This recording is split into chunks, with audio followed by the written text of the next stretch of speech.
going on? Manuel, stop. Yeah, should be good to go here. Let's go live here. Let's go live. 3, 2, 1. What is going on, Findlay, North Baltimore? This is Orion Jones with True North Motivation. You're here Friday night at 5 o'clock. Excited to be here. And wow, what an incredible day. What an incredible night. And, what an incredible life. And welcome to all new listeners out there. Welcome to the show. For everyone who's returning, thank you for returning. Hopefully you guys had an amazing week. Let's make sure and hopefully we can be heard out there. Yeah, it's showing me that my board's lit up. I got my microphones on. Ernie, why don't you go ahead and give a check there? Mic check. Yeah, so we got you. We should be good to go. So, yes, welcome Facebook Live, welcome YouTube Live.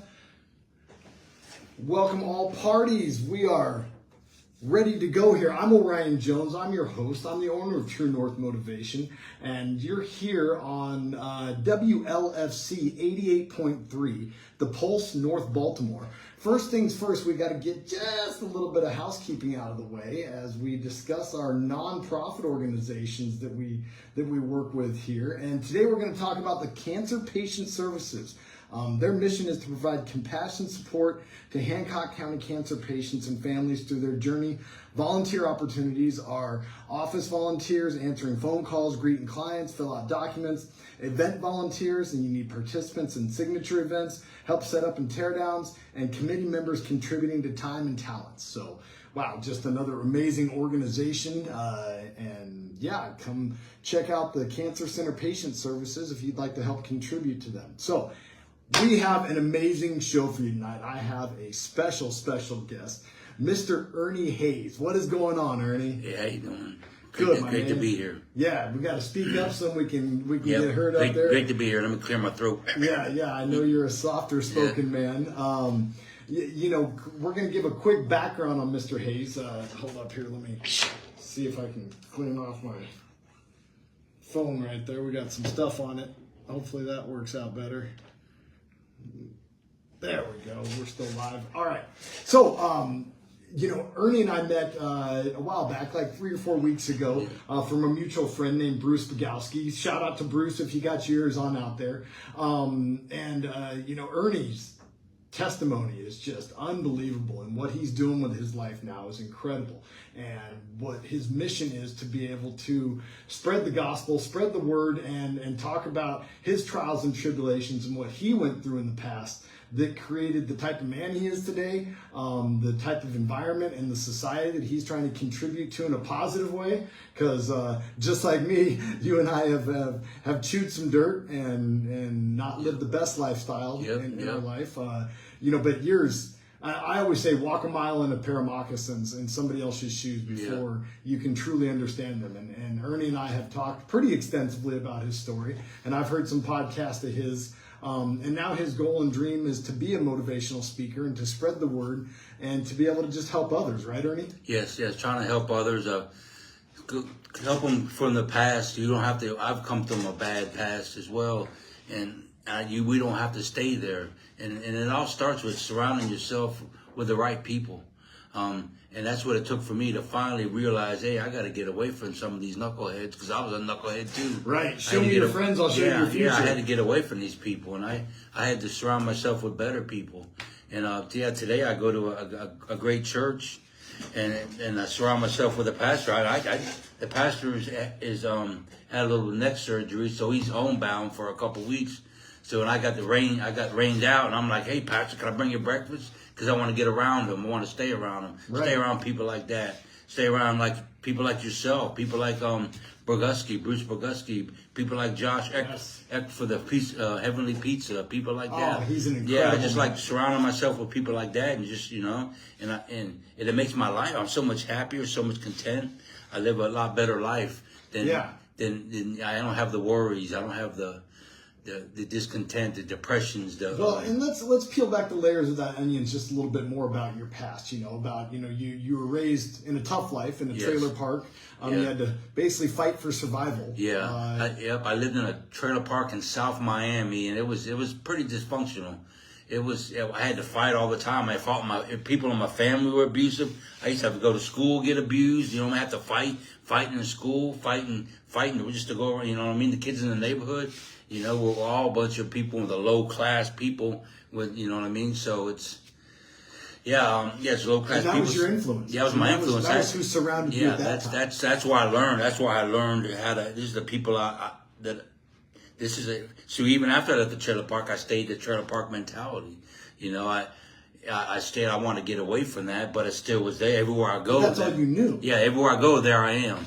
So, and, the influences that you had, and I come from a very positive influence. I was so privileged to have the father that I had and the mother, the parents that I had growing up, and the family influence. But you didn't have that. You didn't know, how do you dig yourself out and become the best version of yourself when you don't have any sort of leadership to be like, hey, go to school, get trained, be the best version of yourself, become great. How do you? It's just self-motivation, or Well, I had to go to prison a couple of times. I had to go to prison. I make a lot of mistakes. I did the whole, I'm 54 now. I did the whole 90s locked up in prison. But from the time I was 13 to the time I was in my early 30s, I was locked up over 15 years, all that time. So that's all I knew was being locked up. Thought I was going to be locked up the rest of my life. Right. And one time I got out, it's like after the second time of being in prison, I got out. And I met a girl, and then I ended up getting pregnant. And we didn't have the best relationship. We had a dysfunctional relationship, but I tried to stick it out because I got this woman pregnant. I wanted, and I have a child, and now my child is my world. Once I seen the child, I was like, man, I fell in love. I was in love, and I never knew what love was before that. Right. And, but you almost, from your story you told me, you almost didn't see her at all. Yeah, I never seen it at all. Yeah, but window. me and her mother had some issues. Like I said, it was a dysfunction. It was a dysfunctional relationship. So I ended up, me and her split up, and I went out bar drinking. When I should have never been drinking. Because the first time I went to prison was when I was drinking. So this time I was out drinking, and I beat someone up pretty bad in the bar, and here I go this time I'm facing 30 years. So I was like, man. And then how old was your daughter at this time? 9 months old. 9 months old. So, you've got 30 years staring you down. Yep, 30 years. Like I said, I'll be just now getting out right now, 30 years later. Yeah. Wow. Wow. So, Yeah. and how old's your daughter? She's obviously 30. She's 27 now. I got 20. She's 28 now. I think she'll be 20. I think so it's almost 30 years. Yeah, she's 20. Yeah, you're good. It's 28. 20, well, I said I'd just be getting out now, so that made her think she's 30. See, I had 20, Friday the 13th, 1998 was the last drink I ever had. So that was my first day. That was my day of sobriety. So I'm working on, I just made 27 years sober. Wow. And it was because of my daughter. That was my spiritual awakening. That was like, my spiritual awakening was seeing Jesus die on the cross, knowing I would die on the cross. Or I wouldn't die on the cross, but I would die for my daughter. I would lay down my life for her. That's when I knew what love was. Right. I never knew what love was for. I never showed love. I grew up in a hateful, dysfunctional environment, so I didn't know what love was. My parents, they might have told me they loved me, but I didn't feel it. Yeah. I didn't know it, so I didn't know what love was until my daughter was there, that I knew I would die for her if it came right down to it.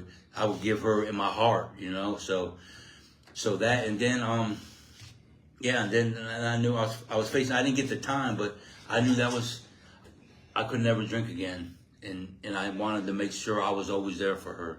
Now I got a grandbaby, and that grandbaby. Now this is where I lived in Florida for a while, and it continued. I got out of prison. I was out of prison a long time, and living in Florida just wasn't going nowhere. Just working at a tattoo shop here and there, not doing very well, Yeah. So then I found out my daughter got pregnant. So I just dropped everything, and then I wanted to be here for my grandbaby, because I wasn't and I want to be there for my daughter too. Yeah. Because my daughter was my life, you know. They moved up here. I didn't want her. Didn't have nothing in my life. I didn't have no family down there. The only family I have is my daughter.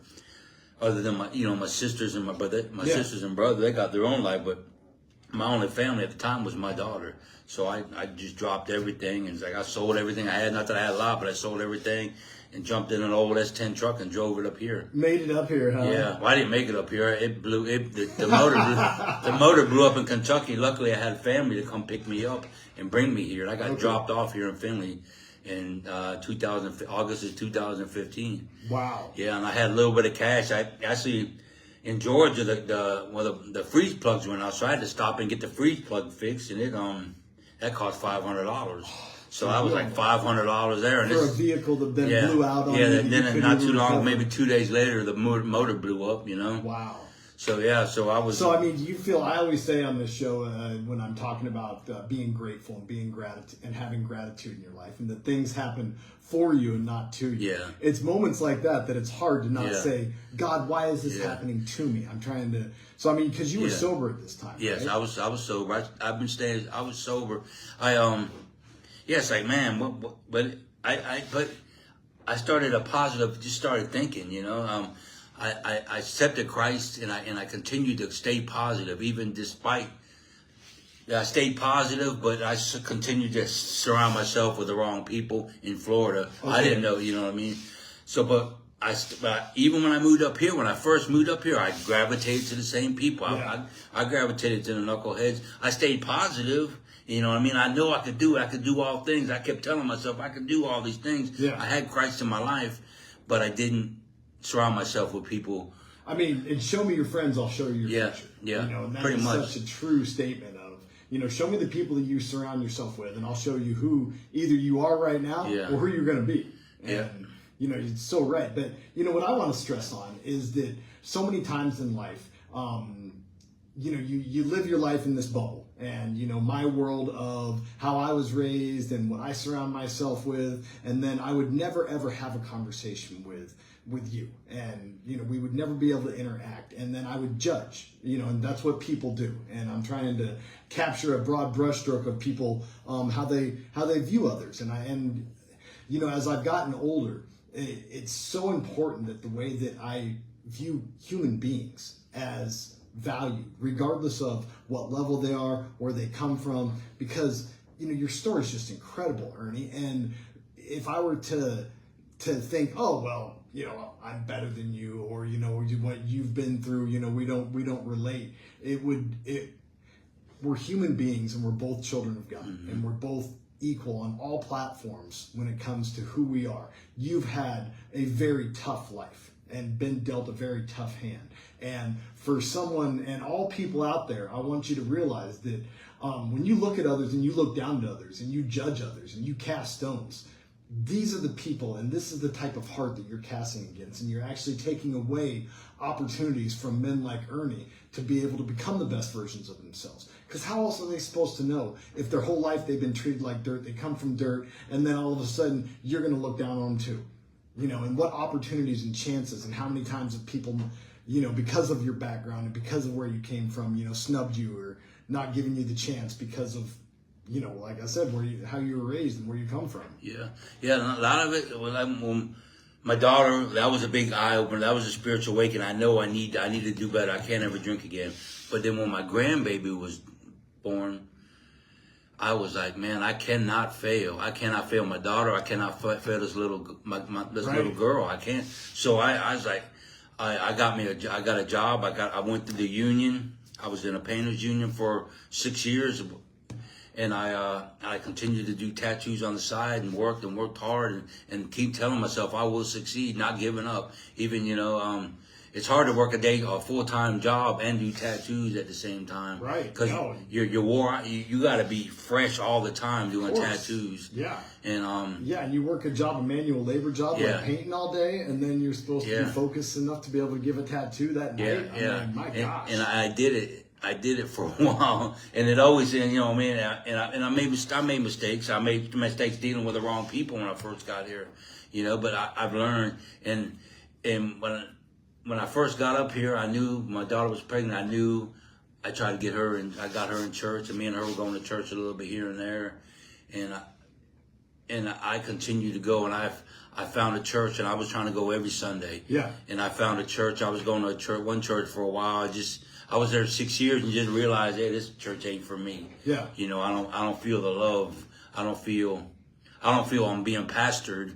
You know, so I remember somebody telling me about, hey, they were on drugs in a hotel in Detroit, and I remember them telling me because I said, hey, why don't you come to this church? I mean, this is a good church. He said, man, well, out of this church I'm at, the pastor, I was out on drugs doing pretty bad, and he came to Detroit and got me, so I'm pretty loyal to this pastor because he's a great man. And I was like, man, that's pretty neat. Yeah. And then maybe 4 or 5 years later, I remember I'm going to another church, and I remember that story. So I said, oh, I remember that story that this guy told me. So I said, I'm going to check that church out. Yeah. And this is the same pastor I have today, you know. Yeah. And I tried him, and it's like that. He will leave the 99 and go get the one kind of pastor. Right. You know. Right. And, Yeah. The prodigal son of celebrating the one that comes back and go get the one sheep, and you know, and that's where, you know, your story is so much like the book of Job, where, you know, you were getting just abused by God after a tough upbringing, and then you're trying to get home to be around your family, and your car breaks down, and then, you know, $500 here, and then you're in Kentucky, and then it gives out on you, and you're just trying to get home. You're sober, you're trying to be a good man. You know, it had to have felt like the story of Job at times. Yeah, but I stayed positive. That's what I'm saying. I could continue to speak positive, continue to speak, and that's why I said and the more I hear that, the more I kept speaking it. Yeah. And the pastor I got today, he's a friend. Like I was telling you earlier, he can't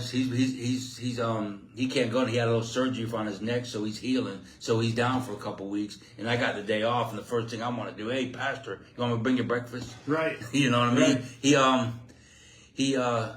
He said, no, I got a lot of stuff going on today, but I appreciate you thinking about me. I said, of course, you know what I mean? Yeah. I appreciate your guidance. I appreciate you pastoring me. But Yeah. just like that. And just staying positive. I started listening to videos, just like your motivational speaker made me want to become a motivational speaker. I listen to different motivational speakers, and I hear one say, it ain't what they say about you that matters, what you say about you that matters. Yeah. And that hit me.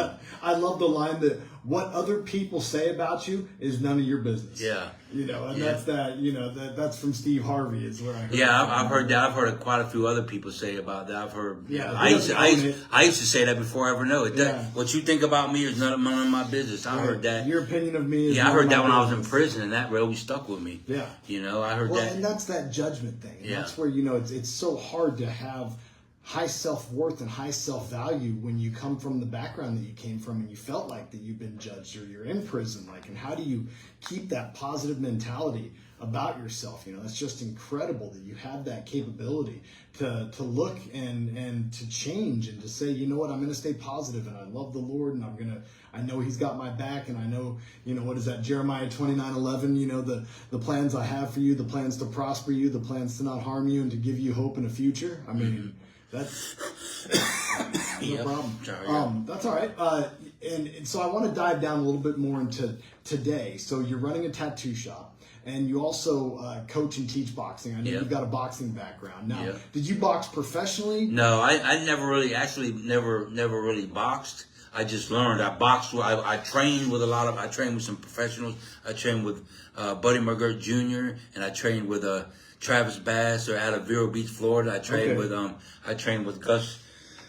Gus down there. Gus, man, I can't his last name, but anyways, Gus. He took me under a little bit. He was training me a little bit. I trained when I was in prison. Yeah. Just trained and learned, and I studied. I just never. I didn't. When I was younger, I didn't, like I said, all the people I was around never taught me how to set goals. Never told me how to achieve anything. I had a bad habit of quitting. Yeah. So that's why I tell people today, don't quit, because it becomes a bad habit. Yeah. Stick it out, and that's what today I try to do. I try to stick it out, try not to quit. And I'm a little too old, but I still train a little bit here and there, and I still run every morning. I try to I got my grandbabies in there. One of the reasons I want my grandbabies to know boxing. They don't have to ever compete, but I want them to be able to defend themselves, be confident. Well, and like we talked about, what that does for you for bringing discipline into your life, structure into your life. Structure. And doing stuff that's hard is so, as David Goggins says, to callous your mind, and to create. I told you that I take a cold shower every morning. Yeah. And not because I want to, but because I want to start my day off with something that I don't want to do, and I'm forcing myself to do something I don't want to do to overcome my mental aspect and to discipline my mind to say that how do you make hard choices in your life? How do you do things that are hard? How do you accomplish high goals? How do you push yourself beyond measure? And it starts with, I make my bed. I take a cold shower. I do things in a regimen and do things to be able to accomplish something as making my bed, as I heard a wonderful speech about make your bed first thing in the morning and have that be the first thing you accomplish. It was a Navy Admiral, Navy SEALs Admiral. Wonderful speech, Texas Longhorns. And then I jump in a cold shower. And I sit there and I stand there with that water running freezing. And in Ohio in the wintertime, I live out in the country and it's well water and it is a few ticks above freezing. And you gotta, and then I tell myself though, I'm not asking. I'm not asking you. I'm not asking myself. I'm telling myself. And that type of discipline that you've had to have in your life to overcome what you've overcome. And now, so your positive attitude and your discipline, is there, besides God, which obviously is a major factor. Is there anything is it internal? Did you have another? It's, I learned from a preacher, he's like, faith comes by hearing, and it's the stuff I hear, and it's stuff I say, I hear myself, so I speak things in existence, or I speak things into my life. I said, I will not fail. I gotta continue to tell myself, I will not fail. Wow. And the more I do that, and it's like, even with the boxing, I continue. I'm going to own a boxing gym. I'm going to start a boxing gym.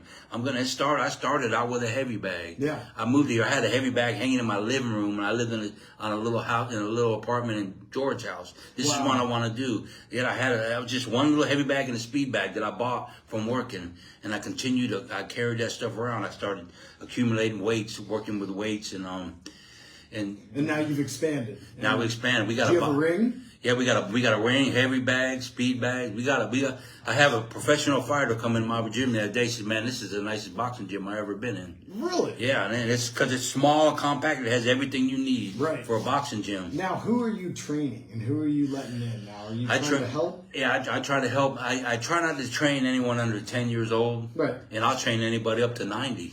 Because when you sit still, that's when you. Of course. Yeah, so I want to keep you moving. Even just a small heavy bag. Yeah. Just hitting the heavy bags. They say that helps with Parkinson's. If you keep moving, hitting the bags. Yeah. You ain't got to hit it hard. Just keep moving. And with anything, I teach jump rope. The way I teach is everything's off footwork. Yeah. So I teach a lot of footwork. So I make you lighter on your feet. In anything you do, yeah. It's good. You go to a job and this guy's quick on his feet. Yeah, it's going to help you get higher a lot quicker because you're a lot quicker on your feet and you're absolutely and becoming the best version of yourself. And I talk about the mind, body, and spirit triangle, where what you're putting in your mind when you talk about what you're hearing, what you're reading, what you're listening to, what type of music, what you're putting in your body, your nutrition, and how you're exercising, and then obviously your spiritual connection. Yeah, and how important all of those are and how much better your life is when you incorporate all of those different things into your life. It's all balanced out, the spiritual, mental, and physical. Absolutely. So you balance it out. Yep, and then there's so many sub-levels off of that, is okay, what does your spirituality look like? Okay, I'm helping run a youth group on Wednesday nights at my church, at Cedar Creek Church. Shout out to my youth group, shout out to my high school boys right there. I run a men's group. It's Iron Sharpening Iron. It's on Thursdays at Finley First Church in Nazarene. Yes, give it a plug. Yeah, Thursday nights. It's a couple men. We're getting together. We're working on the AA steps. We're working on the CR principles. We're working on just growing each other, getting to know each other, and growing together. I have a guy that's been going. One guy's been coming there over a year. I've been actually this group started 2 years ago, but most of the men that started with me don't come no more. But there was one or two that keep coming. They've been coming over a year. And I joined the group. I went and checked it out. And good-hearted men too. Yeah, good men. They want to help, Yeah. And I want to get more men involved. I want to mentor through that group, mentor kids, mentor men, men as well, men like myself that need to be mentored. Yeah. We didn't have that positive. Yeah, we didn't have it. Yeah, I want. That's why I said a boxing gym. Come over. You're coming in the boxing gym, and you got somebody that's guiding you. I'm gonna help you. I'm not gonna steer you wrong. I'm gonna tell you. I'm gonna be hard on you sometimes. And even I had a guy coming into the whatchamacallit. Sometimes it's iron sharpening iron. Iron is not easy, I mean, sometimes it's hard. So iron is iron. Yeah, iron. Yeah, it's hitting iron. So it's sometimes it can be hard. Like as a kid. Sometimes these kids, I can't be easy on you all the time. I can't baby you. If you wanna do this, I gotta push you. Yeah. I gotta be a little hard on you. Yeah. I gotta tell you what you need to hear, not what you want to hear. Right. And that's iron sharpening an iron. And sometimes I might hear something I don't need to hear. Like my pastor might tell me something I don't want to hear, but it's good stuff. But and I love this saying is that there's truth in every butt chewing. Yeah. And every time that I've been yelled at or been in trouble, even though my original reaction is usually, this person was wrong, and you put up your defenses and you say why this person was wrong. But a true adult and a true grown adult can take a butt chewing and say, there's truth in that. Yeah. What got me to that point? And that's where the accountability comes in, and that's the accountability mirror and what it feels like to look at. If you've been in trouble, which I've been in trouble, then I say, okay, there was truth behind that. I've been reprimanded by managers before. Mm-hmm. I thought that I walked out like that idiot, that person doesn't know what the heck they're talking about. But if I really looked at it, I was like, I was reprimanded yesterday by people. So I don't do commercial painting. Tattoos got real slow with the economy doing bad, so I went back to doing masonry work. So now I do masonry and try to tattoo on the weekends and teach boxing 4 or 5 days a week and I didn't know you were doing masonry too. Yeah, I do masonry work, and the guy I work for, it wasn't him, but one of the guys that worked for him, who's been there a long time. Actually, it's his brother. His brother got on to me about not putting gas in the vehicle that I was driving, and I have trouble putting gas in my own vehicle. Right. And he's like, and they chewed me out about it a little bit, and it sort of bothered me. But then I got to realize they're just trying to help, trying to have everything run smooth. Yeah. So now, if I go in there, it's got gas, I ain't got to worry about it. That should be with everybody. Everybody should get in there and realize it. But at first, I'm like, who's he talking to? You know what I mean? But I got to realize they got to be humble. Jumps in. Yeah. And that's what I want to focus on this point right here. Yeah. Is that to be able to lower your ego and to be able to truly be able to accept criticism and accept somebody being hard on you as iron sharpens iron. And if you don't, you'll never grow outside of your box. Growing pains are hard. Growth is hard. It is hard. It's hard for everything. I love the story of the bald eagle. And did you know that after 40 years, a bald eagle has to go off by itself and it loses its beak, it loses its talons, it loses its fur, but it has to go through this, and it has to do it to itself. Like it has to pull out its own talons. It has to beat its beak against the rock. And if it doesn't, then it won't be able to survive because its beak's worn down, its talons are no longer sharp enough to grab fish.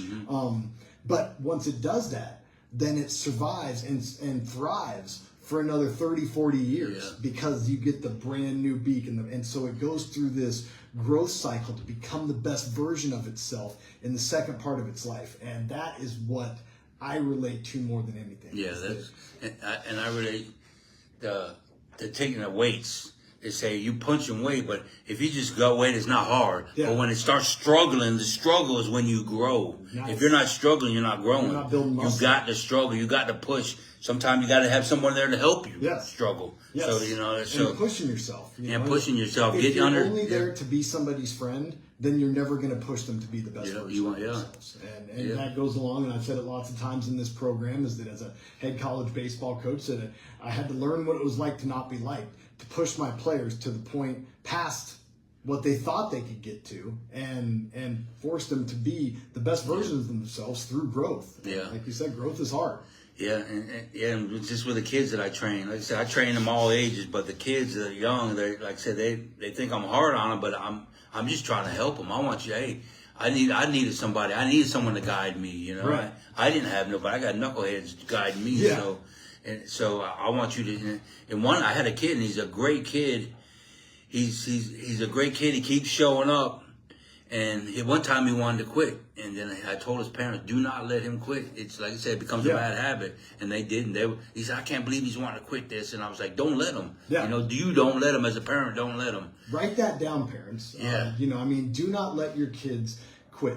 Because it becomes a real bad habit." Yes, and here you are with a man who had no influence and had no positive influence, and so many parents out there, wonderful parents, and are such great leaders to their kids, and kids live a very privileged life these days. I know my girls don't want for much, and they end up being spoiled too, and I'll be the first one to blame myself there when my little girl acts spoiled. Yeah, and this kid, like I said, he's got everything. Both his parents love him, but I was like, he goes home. I was like, well, you want to get better. You've been here. He's been with me. I've been training him almost a year and a half, almost 2 years. So it's coming up on 2 years, and he doesn't compete because what he does, he comes in and does everything. But then a lot of time I got to show him over again because he doesn't go home and practice. I say, you're not doing homework. It's just when you start doing homework, it'll show. Right. And then I can put you in front of somebody. Yeah. Right now, you're just going to continue to learn until you're ready. You're only 13 years old right now. Right. Until you're 16. But if he never gets pushed, and this is, again, to the parents out there, is that you're not helping them, you're handicapping them. Yeah. If you never force them to do those hard things because you're trying to protect them off of everything, then you're not helping them in life. You're handicapping them. It's natural human emotion, especially being a parent. You love your kids so much that you want to protect them from all the things, all the bad stuff. But you guys know as adults that if it wasn't for those bad stuff and those times that happened for you and not just to you, that you would have never grown into the adult you are or learned the lessons that you had to learn. Yeah, we had to. That's how we grow. We just being pushed. Sometimes when we don't want to, like I said, but we got to grow. Sometimes it's hard. Like iron sharpens iron. And if I only worked out when I wanted to, I would weigh 400 pounds. Yeah, same here. Like I said, the way I got, I said, man, I look a little chunky, but you should see the way I eat. Yeah, I mean, I eat, so that's another one of. That's why it's one of my hang-ups. Hurts, habits, and hang-ups. It's one of. I like to eat, and I'm working on it. I've lost about 20 pounds, almost 30 pounds I've lost, but I need to continue to work on it. And that's where the triangle of the mind, body, and spirit. And when you're not, if you're out of balance, and great, you're doing great, your spirituality and your connection with God is great. But if you're eating like crap, and you're not exercising, then you're not going to be the best version of you. Right now I'm packing my lunch every day, and I'm trying to eat good food. And I started eating that simple, what's it, popcorn? I forget the name of the simple popcorn or whatever. I've been eating a lot of that instead of potato chips. So I buy bags of that, and I eat popcorn for lunch instead of chips, and I drink water, stuff, and try to eat good, healthy. I'll take oatmeal, and I'll take a shake, put it in a thermos. I'll take the shake and eat that for lunch. Right. Instead of stuff like that. And then, it's, the best diet is the one that fits you and that you can be consistent with. If you're like, oh, I dropped 10 pounds on the lemon diet in a week, you're going to put that back on in a heartbeat.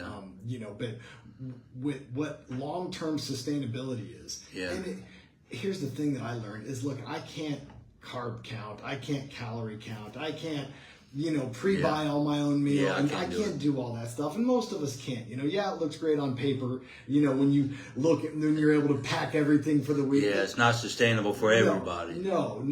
But what ends up with me that I found is just being able to balance everything. And, I'm not a full-scale vegetarian, but I try to eat as much vegetables as I can. I'm not a full-scale carnivore, but I do have my balanced animal protein diet. And, I just really try to, at the end of the day, balance stuff. And then here's the easiest thing, is that open up your fridge and tell me how many different colors you see. And look at your plates of food. It's the easiest way to know if you're eating healthy. If your food is all brown, i.e. if you go to a fast food restaurant, what's basically, especially take away the lettuce and tomato maybe on your burger, it's all brown. French fries, hamburger, bun, it's all brown. And the more color variation you have on your plate, usually the healthier it is. And you think about, oh, I've got peas green, I've got carrots orange, I've got, pasta this color, yellow, whatever your pasta color is white. I've got these different corn that's yellow, and the brighter colors you have and the more color variation, usually the healthier you are. It's just easy stuff, perimeter shop at the store. And this is what this show's all about, is it's learning how to become the best version of yourself in all aspects of your life, and learning from men like Ernie that have had a much harder life on how he's overcome so many things, and then how we can continue to push ourselves to be able to be the best version of ourselves in our mind, in our body, in our spiritual connection, in our faith, and how we can continue to grow like that. It's just what this show and what this program and what you and I's mission in life is all about. Yeah, trying to help people and try to help people grow. So have you figured out, have you taken the time to write down your why? I know it's a question that I haven't really wrote it down, but I know it's on my heart. You know why? Because my grandpeople, and I know helping others helps me. Yes. I want to help others. The most selfish thing you can do is help others. Yeah, I want to help others, and I want to grow. I want to live in a beautiful world. My world is with the people I keep in my life, and I want to grow up in a beautiful world. I want my grandchildren. I want my daughter to grow up in a beautiful world. And the better you live your life, the better your life is. Yeah. And the better life the people who surround you live as well. And that is so important. Mm-hmm. I'll hammer that point every week if I have to. Yeah. And I do. The better I live my life, the better my life is. And the better that everyone else's lives around me is as well. Yeah, when I first moved there, I was saying I did gravitate to the people that I'm used to hanging around. That's how you do. But then I realized, I started going, I said, man, I need to get into a church. So I started going to church every Tuesday, not every Tuesday, every Sunday, and then church on Wednesdays, and try to get in there and do a little bit of Celebrate Recovery on Tuesdays, and just trying to do that. But then just eventually I just try to the only people in my life, if I'm not one of my tattoo customers or you go to church, I don't really deal with it. My wife and my kids. What's your tattoo shop name? Artistic Ink. Artistic Ink. It's Artistic Ink. It's not in the best location. I was in a good location, but the city shut me down. Oh. Yeah, I was on. I had a place right there. West Main Cross, right next to Deitch's. Okay. And we put a bunch of money in this building, and then we were about to open up, and the city says we're zoning no more tattoo studios downtown. So we lost all that money, and we had to move back into the place. Ouch. Yeah. So it hurt us a little bit, but what we do, keep grinding. Grinding, man. Yeah, keep grinding, keep going. Just don't. And I just want to stress, when you feel like things are against you, and these things like this humble me. It brings me back when you say, oh my gosh, things are so hard. Oh my gosh, my life's so hard. And then you learn about Ernie's story. You learn about what he's been through and what he goes through. And you're just like, oh yeah, never mind. And that's where I always say this, that my trials and tribulations are no better or no worse than anyone else's. They're just mine. Yeah. They're what I've lived, and they're my personal experiences, and everyone has hard times in their life. Now it's all relative compared to what other people have lived, because you could say, oh man, things are so hard, and there's a billion people out there that would trade spots with you in a heartbeat and be like, oh my gosh, I'll take your hardship to mine. Yeah, somebody was telling me about some people that they live in the inner city, and that's all they're surrounded, and they couldn't go to their neighbor. They were being abused, and the kids were being abused. So who can they go to? Everybody in their neighborhoods is living it's like living in that trailer park. Everybody I was around was dysfunctional, abusive, So how do you overcome? How do you get out of that? How do you break that cycle? You get lucky, and someday you move on. You get as you matured. Luckily, I just got off that vicious cycle, I guess. Well, but that's why you're put on this earth, Ernie, and that's what I know that God's using you for, is that you are influencing people's lives now. And with your mission to be able to spread your story and talk about what you've been through and your trials and tribulations and how hard your life was, you're going to connect with that 10-year-old, that 13, whatever that kid is, however old, it might be 16, but who cares, and make their life better. Because they're going to look at you and they're going to relate to you. And they're going to be like, oh my God, you lived the same life that I lived, and that's where God's using your the trials and tribulations he put you through to absolutely make this world a better place. And that's what this platform is about. And hopefully somebody out there's got their ears on that's listening to what Ernie's overcome, and where you're not just hearing, oh yeah, I overcame my bouts of depression, what I went through, but not even close to the struggles that Ernie's been through, and still staying positive. I mean, my gosh, Ernie, it's so... Yeah, well, yeah, that's why I have no choice. I can't let my daughter... I got to be there for my daughter and my grandchildren and my wife. I got a beautiful wife, and I got to set a great example for her too. And be the best man you can be the best man I can. Never give up. You know, I can't give up. So let me put you through a little game test right here. So if I said the words "I am" to you, what do you say to yourself when you say to yourself "I am"? I am more than a conqueror. Nice. I got it tattooed on me. Me and a good friend got it tattooed on us because we're more than a conqueror. Yeah. And so and then let me peel that layer back one more. So when you say, do you feel to yourself, I'm strong, I'm smart, I'm loved, I am, I know you feel the love of God, and you love yourself, and, I am a good man. I am, I make mistakes just like everyone else, but, I always say that the two most powerful words you can say is I am. And what follows those two words dictate how you feel about yourself, your pathway to success, and truly your levels of greatness that you can reach in your life. Because if you continue to say, I'm not smart, I'm not pretty, and you won't. He who says he can and he who says he can are both right. Yeah, I love. Say that again. He who says he can and he who says he can are both right. Both right. So that's why I speak. You speak it into existence. That's a faith. Faith cometh by hearing. You speak it, and you're gonna hear it. Yes. You're gonna put it right in. If that's what you're putting your faith in. Yes. Whether good or bad, whatever you listen to on a regular. That's the two wolves. Yeah. What are you gonna believe? And both of them are hungry, and both of them want to eat. And so whatever you feed the most is the ones that's gonna win. Yeah.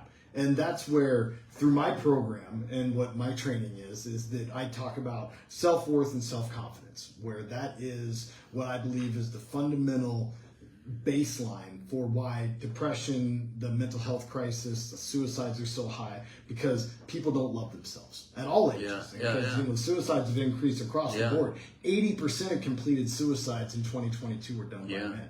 And, we've seen a 20% increase in suicide over the past couple decades, and depression and mental health. And it all ties back to people valuing themselves. And, you look on social media and, I'm not as good as that person, or, envious. They look at something and don't look at that. Look, everybody's situation is different.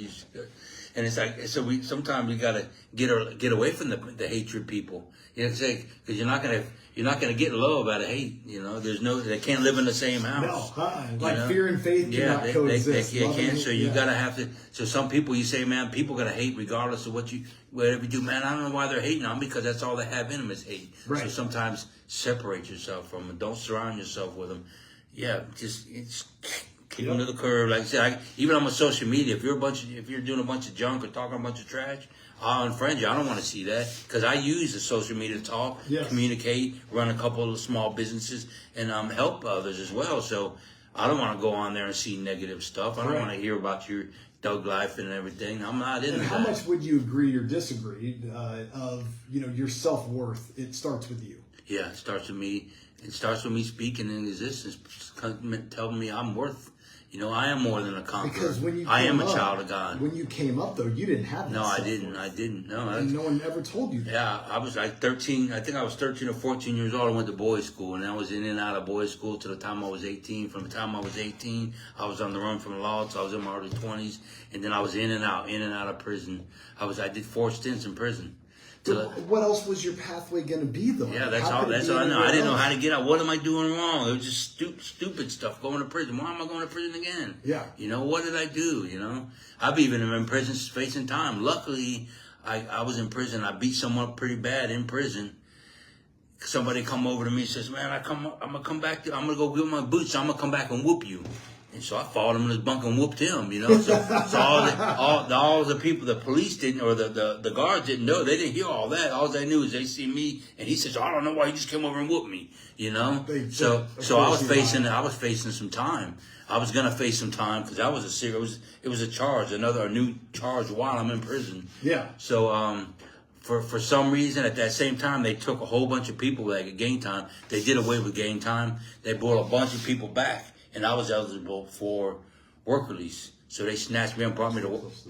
They snatched me and brought me to work release. So I got dodged that charge. So that was what God, because I, you know what I mean? I would have, yeah. Just some of the things. And that's where, like what you're grateful for and what you're thankful for, most of us wouldn't even understand that. You're grateful for that God looked out for you and didn't put that extra time on. Yeah, because I was a man. And I would have never met my daughter. I mean, I never met my daughter's mom. I would have never had a child. I probably would have had a child with nobody, but my daughter's pretty special to me. Oh, of you course. know, she changed my life, you know.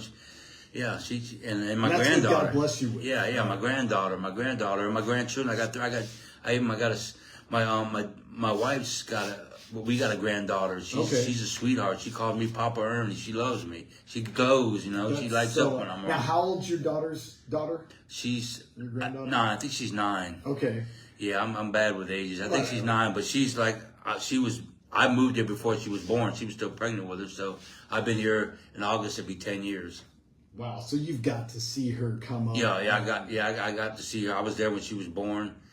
I was there when she was born, and I've watched her. I used to take her to church. I still take her to church every Sunday. And that creates purpose in your life too. Yeah. You know, it creates purpose for you wanting to live the best version of you. Because without your purpose, without your why, you're not going to make it through the long-term journey. It's too hard. If you are just what you call it the New Year's Eve motivation, where it's a new year, I'm going to get healthy, I'm going to quit drinking, I'm going to quit doing this, I'm going to quit, I'm going to be the best version of myself. But if you don't, why are you going to do that? Well, because I want, it's the best thing. No, why? Yeah, why? And then and then it can't be for something shallow either. It's got to be meaningful. Yeah, because I want to look good in a bathing suit. Yeah. Well, that's not long-term sustainable either. That's not. It's got to be to be the best version of yourself long-term, because it's a journey, as you know it. What, 27 years sober? Yeah. Whew, I can't imagine how many tough nights you've had with wanting to drink. Well, the first 3 years I was in prison. Well, that's a little bit easier. Yeah, a little bit easier. When I got out, I got around. I started going to AA, but eventually I did go. I became a bouncer in a bar. I was a bouncer, and I hung around the bars because of friends. I started gravitating to the old people again. Right. That's what I'm saying. So we were going to bars, and I would be their designated driver. I didn't drink. Was that hard for you to not drink? No, I didn't buy. I was never a drinker. Mine was. I smoked more weed than it, but I knew if I ever smoked weed again, I'd drink again. So I quit. I quit smoking. Yeah, you couldn't be. I quit smoking weed. California sober. Yeah. So I just quit smoking weed, and because weed was my drug of choice. I loved weed. I mean, I was smoking all the time, but yeah, I just knew if I ever touched weed, I just kept it sober. No drugs, no alcohol. So that's.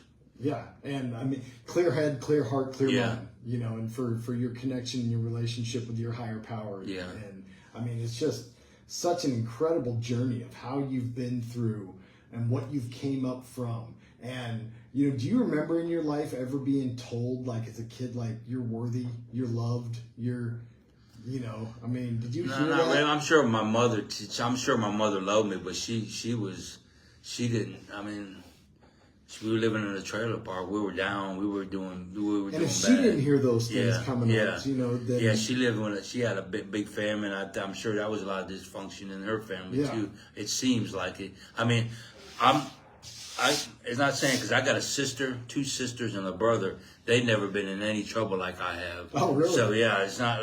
It's just some of the bad decisions. And I also got I don't know if it's because my mother told me I had. Well, actually, go back to this. When I was 13 years old, I got hit by a car. When I was on West Dixie in Miami, and I almost died. I died twice. They brought me back to life.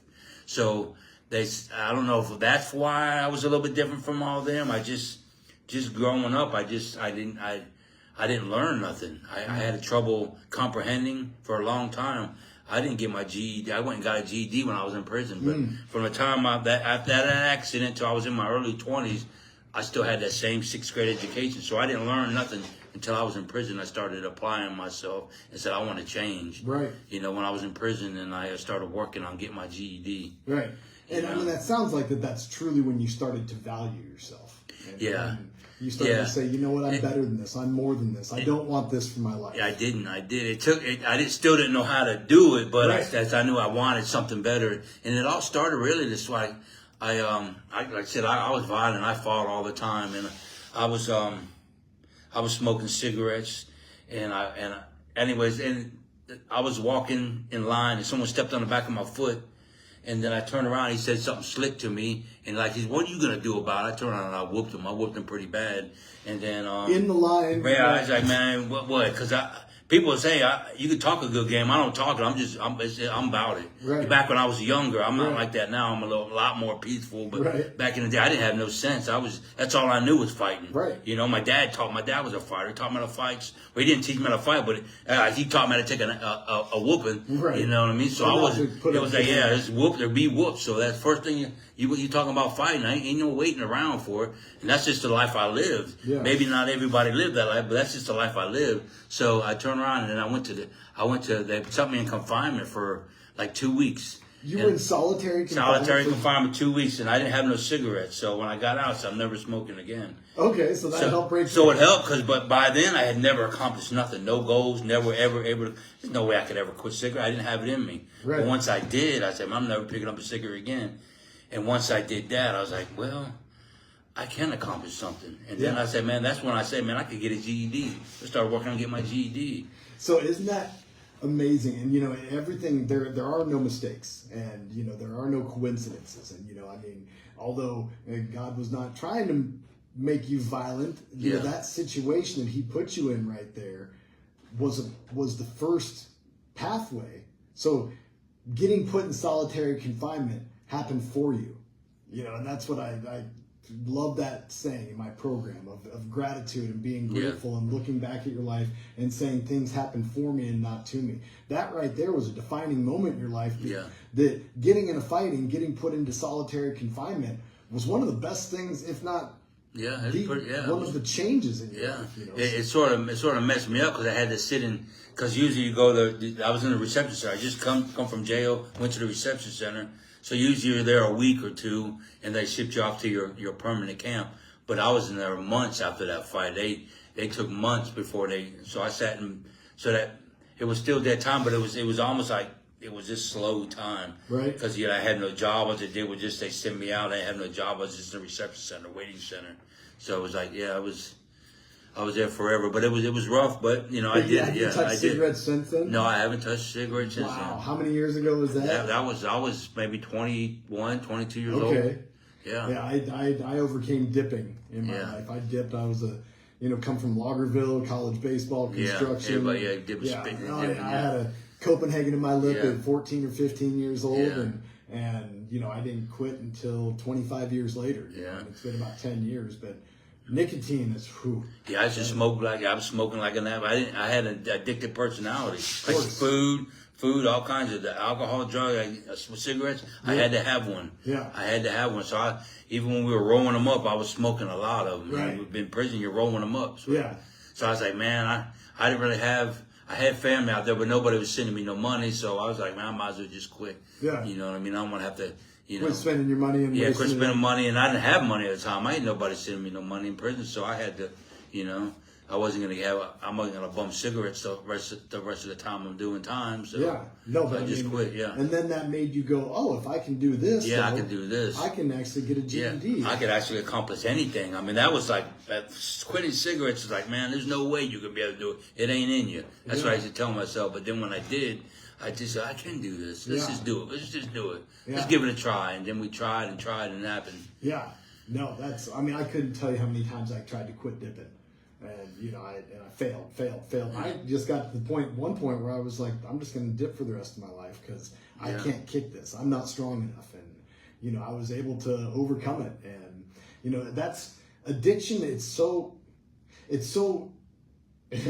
strange, tough, all the things, all the verbiage that you can use for it. But when you get on the other side of it, and you know, you spend a week sober, if you've drank or smoked pot or you know smoked or whatever that is, and you get through a day, and then you get through another day, and then all of a sudden you get through a week, and then all of a sudden you get through 2 weeks, And the way that it works is just incredible, that then all of a sudden you find your first day and that you didn't think about it. Whatever that is. Yeah. Just like you say, you didn't have no struggles. I just didn't think about it. Alcohol wasn't my problem. It was the smoking weed. And in the first 3 years I was in prison, you know, because my last drink, I went to jail. Yeah. You know, so I was in 3 years without a drink. Couldn't get one. I probably could have got one on the yard. They were still drinking wine, but I knew I didn't want none. Prison wine, yeah. Wine. Yeah, Fruit. Pretty much. Yeah, they made wines, and people would be tore up all over the place on the weekends, you know. So so I just I didn't want none of it, so I just never did. And then when I got out, I got a sponsor, and the sponsor that I got when I got out is still, I talked to him a couple times. I talked to him a couple times this week already. Wow. I still talk to him. When I got out of prison, and back in, I think it was 02. Okay. Oh yeah, it was 02. Then I went back because I fighting. That's what I did. Yeah. You know, one of my daughter's mom's one of her boyfriends was running his mouth, and I popped him like, pop, shut up, you know, and then I shouldn't laugh at that, but I mean that's funny. That's that person I was, you know what I mean? But, you know, I mean, and I come from an environment to where we fought, and you know, and you were accountable for what came out of your mouth, and you know, somebody running their mouth a little bit and getting dotted in the nose for it. You know, I'm not talking you know, you didn't bash his head. Yeah, I didn't bash his head. You didn't curb stomp him. But, no, I popped him and he called the police on me. So, but you know, I mean that does always, you know, as a grown man and somebody that's been popped and has popped people for, you know, when you run your mouth a little bit of hey man, there's repercussions to actions. And I honestly, not to go down a tangent, but I think that's one thing that we miss in today's society is that people can run their mouth and you can do especially on Facebook and text tough, we call it text tough or keyboard warriors. And, in the basement of their mom's house or whatever. There's no repercussions, and you know you're gonna lip off to somebody and say what you want, but you know you say that to somebody's face and you get rattled a little bit, you know, you get your cage rattled and whop, and you get popped and you're like, wait a minute. Yeah, see, like when I went back to prison, I ended up, they violated me. He never showed up to court, which is good, so they dropped the charges, but I just got out of prison. I had a bunch of paper. I was already you know, I had probation. I was on I think I was on 10 years paper. Or I don't know what, I had maybe a couple of years. I had a lot of probation. I was still on probation. But they said, hey, the attorney said, man, don't worry about it. I said, I don't want to go back to prison. He said, man, don't worry about it. You'll only be a couple months and you'll be home and you'll be off probation. I was like, all right, that sounds good. Oh, okay. I had never been off probation my whole time, you know. Right. So I was like, hey, there'll be something new, you know. I'll be off probation. So I got off probation and never been back. But anyways, when I had that sponsor then, and when I went to prison, he was there the whole time. He come and pick me up from prison.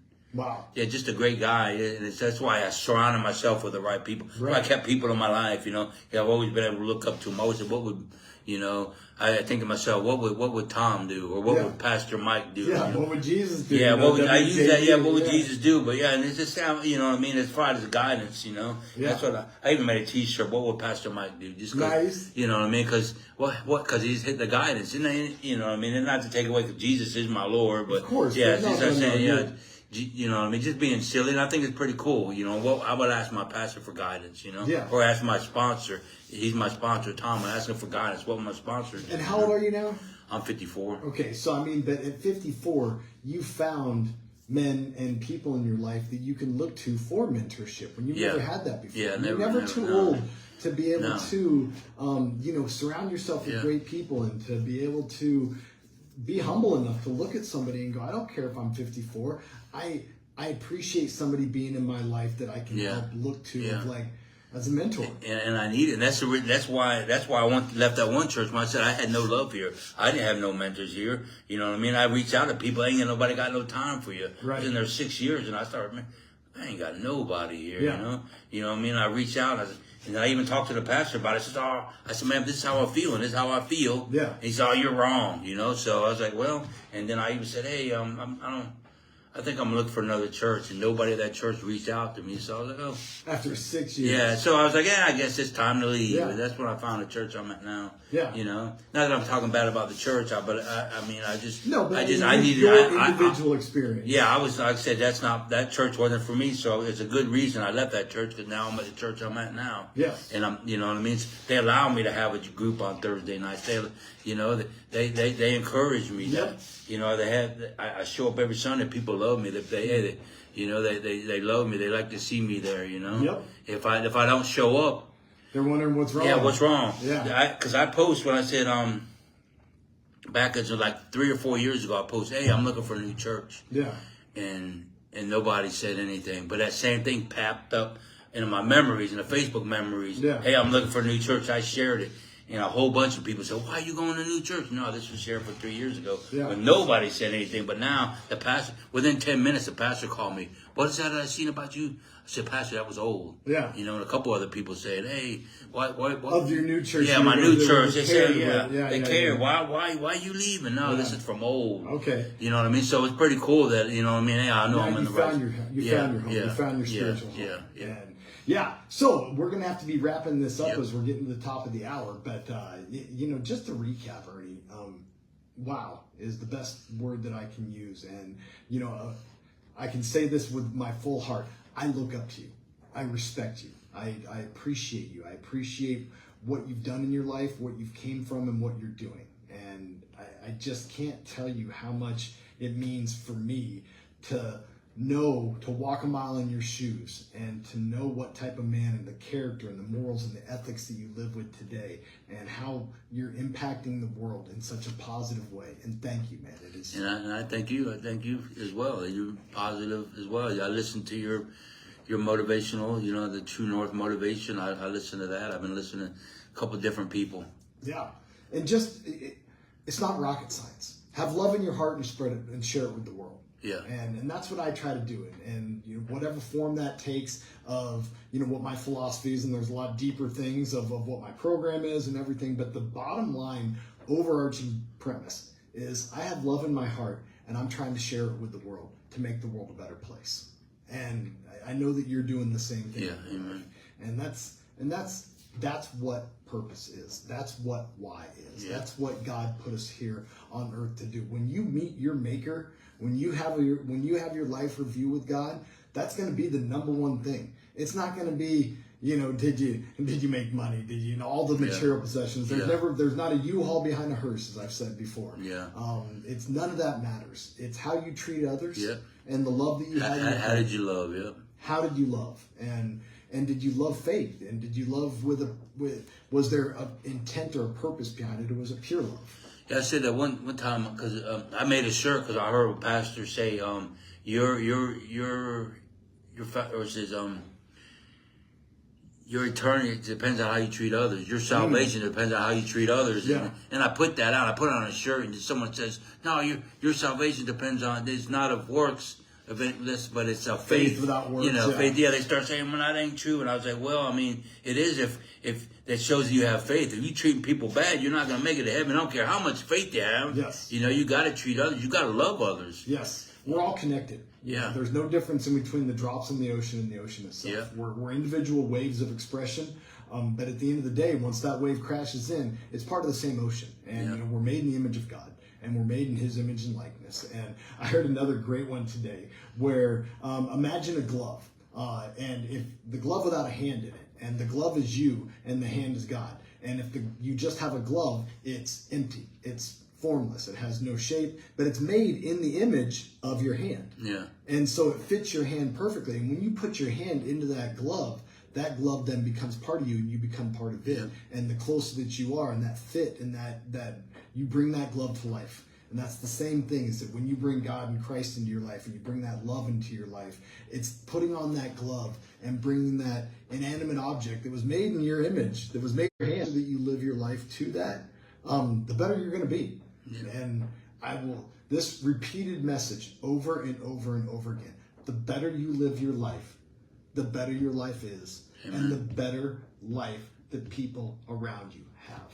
Amen. I mean, that is just there's the key There's your key to life, everyone. Yeah. So, thank you very much, Ernie. Go and check out his web. Do you have a website? Do you have Facebook? Facebook, Artistic Inc. By Ernie. And I got the Garage Boxing. And I also got a group called Iron Sharpens Iron. You know, we do recover. We do recover, and I go to Finley First Church of Nazarene, a great church, great for kids, great for people of all age. Yeah, absolutely. Great church, great pastor, great pastors. So yeah, and so if you're interested in that at all, reach out. You can replay this on YouTube Live. Always reach out with me with anything that you want. www.truenorthmotivation.com is my website. truenorthmotivation1@gmail.com is my email address. And please reach out. Love to hear from you. You can reach out to me on Facebook, on YouTube, on anything that you would like to be able to reach out to find out more information about Ernie, about myself, about what we do, and about how we can benefit you. Because, Ernie's trying to build his career now as a motivational speaker as well. And so then he can give his testimony to others and help impact other people's lives. So if this resonated with you and what Ernie had to say resonated with you, reach out. Let's get him booked up. Let's get him booked up. Let's get him some events, and let's get this ball rolling so he can be. I appreciate it. Yeah, absolutely. So you can start. I want you to influence others, Ernie. You're put on this earth to do good things. So, hey, we're at the top of the hour here on WLFC 88.3, Finley, North Baltimore. We've got to close this out with one bit of housekeeping here. We're going to talk about the YMCA is our nonprofit organization that we're going to give a shout out to tonight. And the YMCA, just such a positive organization here in Finley and throughout the United States. And really they're impactful throughout the world on just making kids' lives, people's lives, adults' lives, and communities' lives better. And through the same thing, mind, body, and spirit triangle with your health, what you're putting in your mind, and your spirituality of things. So the YMCA is an incredible organization. I know it's www.ymca.org, but if you're like me or anything else, you're just going to look it up on Google anyway, so you didn't write it down.